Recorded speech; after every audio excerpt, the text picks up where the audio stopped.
welcome to a brand new Mind Mastery video. Today I'm going to talk about INFJ's shadow and what can we do in order to integrate it to the whole personality. Now, first of all, I think that the shadow itself, in a general sense, needs to have some outlet. So we need to be able to look at it. We need to be able to allow it to come out in order to understand it, in order to shed this light of consciousness onto it.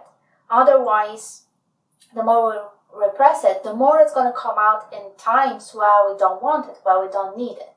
So if we look at the whole INFJ personality from a distance, from this general perspective, we know that INFJs are about relationships with other people, emotions, feelings, building this internal theoretical models of reality and the different systems, creativity, and through trying to bring in the harmony and balance into whatever they do, into whatever they create. The shadow itself would be the opposition of this general archetype, of this general persona of INFJ. So shadow is about breaking rules, making chaos, rebelling against what is right, what is righteous, what should be done in that particular moment, in that particular situation. So just as, for example, INFJs can heal, so does the shadow can destroy.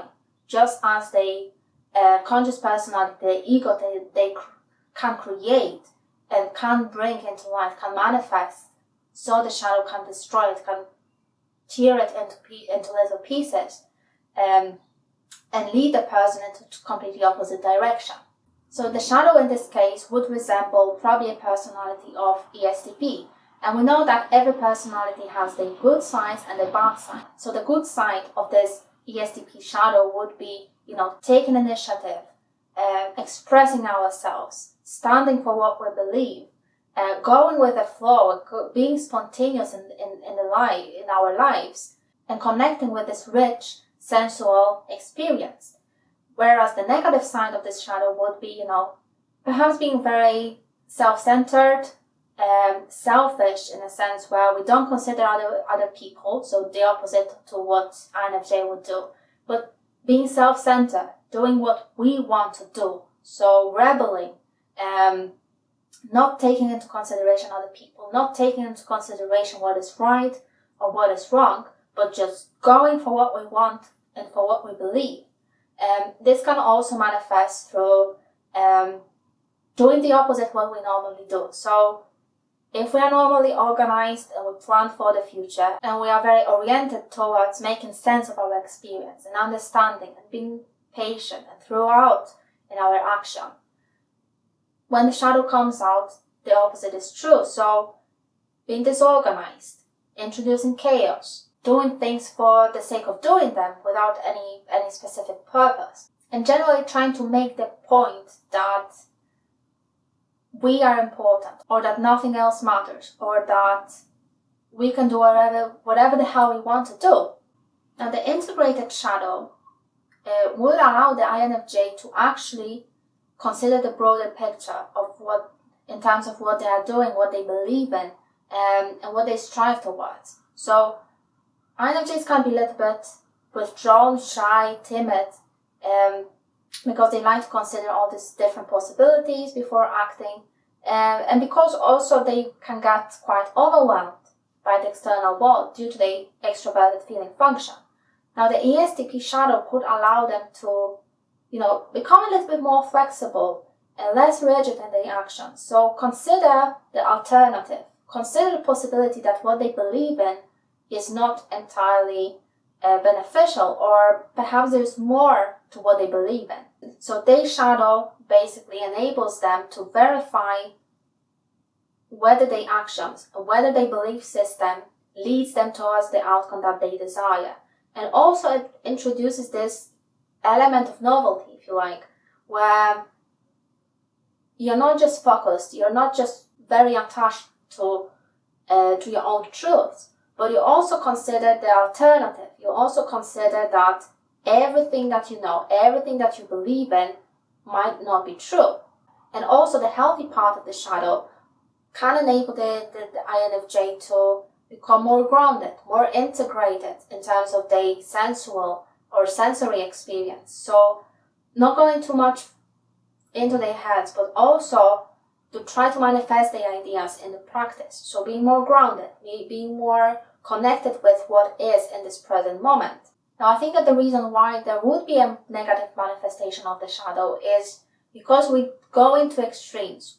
So either we indulge in the sensory experience too much. So we focus on, pleasures, entertainments, anything that dulls our senses because we do it too much, or going into extremes with our, ideals, morality, what we believe in, and our own truths and thoughts and, interpretations. So either of these extremes could trigger the shadow itself, where we finally become fed up with what we are doing. So we try to destroy it, the shadow is trying to destroy it, and we do completely the opposite.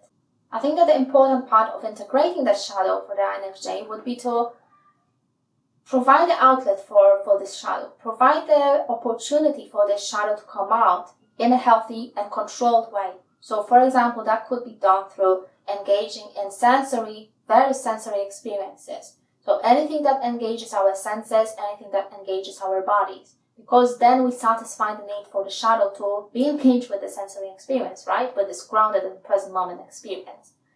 Another aspect would be when making decisions, when interacting with other people, when expressing ourselves, consider the alternative. Consider whether you are talking from the place of truth or whether you are talking from a place of righteousness and rigidity. So rigid in terms of your belief system, morality, and whatever else you believe in. So when you start questioning and when you consider whether you are talking from this place of wholeness, you allow this shadow to come out as well. So you consult it, whether not only your conscious personality agrees with what you are doing, with what you are saying, but also your shadow becomes satisfied by you allowing it to come out, by you consulting it, whether it is something that it also wants. Now, that's not always going to be working very well because it could create conflict. And conflicts, I think, are the manifestation of not having this shadow fully integrated within you, but pushing it away and feeling guilty, feeling bad about yourself, feeling that you are doing something wrong, that you are a bad person. All these attitudes push the shadow away, and instead of allowing it to come out in a healthy and safe way and controlled way, when you say that, okay, I have this negative part of me, quite wild part of me, but I can communicate with it. I can allow it to be. I can allow it to inform my decisions at times when I become too rigid, when I become too attached to what I believe is right.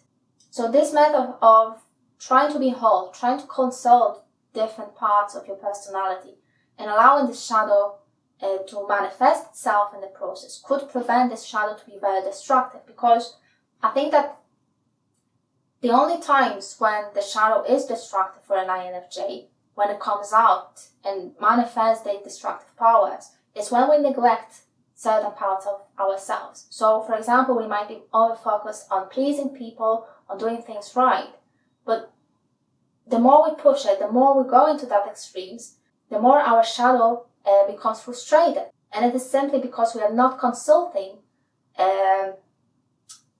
the other part of ourselves. And the same applies to when we become very introverted and we use this introverted thinking to analyze our situation and analyze certain things in our life. The more we do it, the more we frustrate our shadow, because it becomes, at some point, it becomes very impractical, simply because we then exist in our heads and we don't use these ideas in practice. So integrating our shadow allows us to balance it out with the opposite cognitive functions, or the opposite attitudes, the opposite behaviors, and things that we can do in our lives. And the less we are aware of our shadow, the more it will appear to us as something evil, something that aims to destroy other people, destroy ourselves, and ruin our life perhaps, because it's so unfamiliar, it's so distant to us, it's so in opposition to what we believe or who we believe that we are. But the more we start to explore it, the more we allow it to come out, and the more we surrender to the process itself, because it's an unconscious process. It's a process that will allow us eventually to become whole person with all these different aspects and things that perhaps don't make sense because they're so complex that the straight answer is not possible. So allowing ourselves to become more flexible and allowing ourselves to consider the opposite to who we are or what we are, and allowing it to manifest in certain situations can be very supportive in this process of integrating our shadow as INFJs. Thank you very much for watching. See you next time.